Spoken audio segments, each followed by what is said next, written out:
Last week here on the podcast, I interviewed Leo Salvi of Kind to Biome, an expert in the skin microbiome. And we talked all about how much we currently do and don't know about the microbiome. And I think it's safe to conclude that there's a lot we do know, but there's even more we don't. But one thing that really stuck with me after that interview is the fact that Kind to Biome's business mission is to make all personal care products microbiome gentle within the next 5 years. Now, I always love it when companies have big, bold mission statements, because that way everyone knows exactly where they're going. We have one too at Formula Botanica. We're on a mission to teach the world to formulate. And we've drilled down even further into that statement and decided that we want to teach 3 million people to formulate by 2030. Pretty cool, right? And we've already taught over 500,000 people to formulate in the last decade through our free and formal paid online courses. So this is another great example of a big, bold mission statement. And Kind to Biome do that too, with their mission of making all personal care products microbiome gentle. But I kept staring at that word, gentle, and wondering if the beauty industry is actually ready for us all being gentle. So today on the podcast, I want to ask the question, why is gentleness not the default objective for all our beauty products? Hi, it's Lorraine Darmeyer, chartered environmentalist, biologist, and CEO of award-winning online organic cosmetic formulation school, Formula Botanica. I host the Green Beauty Conversations podcast, and these are my Green Beauty opinions, in which I share my main takeaways from the episode we released last week, and I challenge you to join me in making the green beauty sector a better place. If you want to be the first to hear all of my latest episodes, make sure you subscribe to this podcast. So I kept reading that statement of wanting to make all personal care products microbiome gentle over and over in my head. And the part that really stood out to me was that word gentle. I love the idea of our skincare formulation objectives being to make gentle products, gentle on our skin's barrier, gentle on our skin's microbiome, and gentle on us as individuals. In fact, when you look up the word gentle in the thesaurus, one synonym is the word humane, which is characterized by tenderness, compassion, and sympathy for people and animals. However, I'm not sure that definition really applies to the beauty industry.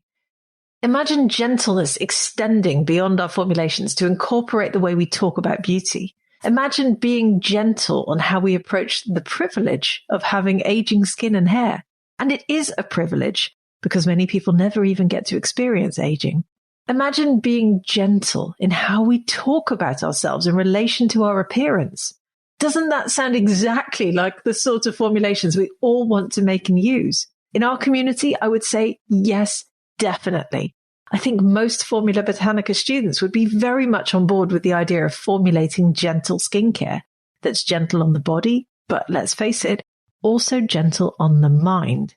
But is the rest of the beauty industry really ready for this? After all, when I go into any big beauty retailer, the first products that I see are the ones which encourage cell proliferation or chemical exfoliation or peeling or a reduction in fine lines and wrinkles. And these can be amazing formulations full of incredible natural ingredients, but they're not gentle if they're encouraging surface skin cells to die rapidly and turn over, making way for new cell growth underneath.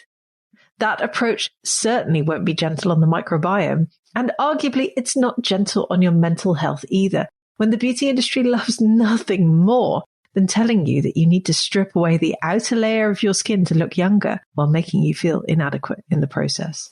I mentioned recently on the podcast that a 2022 study concluded that the main skincare concerns held by shoppers last year were wrinkles, fine lines, and eye bags. If your main objective is to reduce wrinkles, then you will need to encourage cellular turnover. And how gentle is your skincare then realistically going to be? Some of the ingredients that are the most popular on the skincare market also have the potential to irritate the skin and therefore also the microbiome. I vividly remember that I once felt like my skin was on fire. It was burning when I tried a vitamin C serum. I bet that wasn't great for the microbial colonies living on my skin. Or take the huge growth in the popularity of facial peels. According to one data analysis bureau, facial peel products grew in popularity by 150% from 2019 to 2020. Now, much of this growth was driven by the pandemic, of course, where people were looking for at-home treatments. However, this demand doesn't seem to have ended since the pandemic, and apparently the market for chemical peels is expected to grow by 50% over the next 5 years. I'm pretty sure that chemical peeling is not classified as gentle on the microbiome. So although there's a lot we don't know about the microbiome, I love the idea of us aiming for gentleness in our formulations to protect the huge microbial diversity on our skin, and therefore also protect the health of our skin. I also love the idea of being gentle in how we talk about beauty and protecting our mental health in the process by being less unkind about our appearance. After all, if we're gentle in how we formulate for our skin, and we're gentle in the expectations we set for our skin, we might just turn out to be more humane in our beauty routines than we all imagined possible. Now, if you're a regular listener, then you know that I'm a little bit of an idealist, and I love the idea of putting forward my opinions for improving the beauty industry. And I would say this is definitely one of them. So my challenge to you for this week is to join me in embracing gentleness. Let's shop for beauty products that are gentle to our skin, gentle to our scalp and hair, and gentle to us as individuals. There are plenty of small beauty brands out there doing exactly this. And if you're not buying from them yet, you are missing out. Start with the graduates listed on our website at formulabotanica.com. You can even filter them by region of the world so you can find beauty brands near to you. Your skin will thank you for it. Thank you for listening to my Green Beauty Opinions. If you haven't subscribed yet to the Green Beauty Conversations podcast, please make sure you do so now in your favorite podcast app. Leave me a 5-star review if you enjoy the conversations I host, and I'll be back soon with my next episode.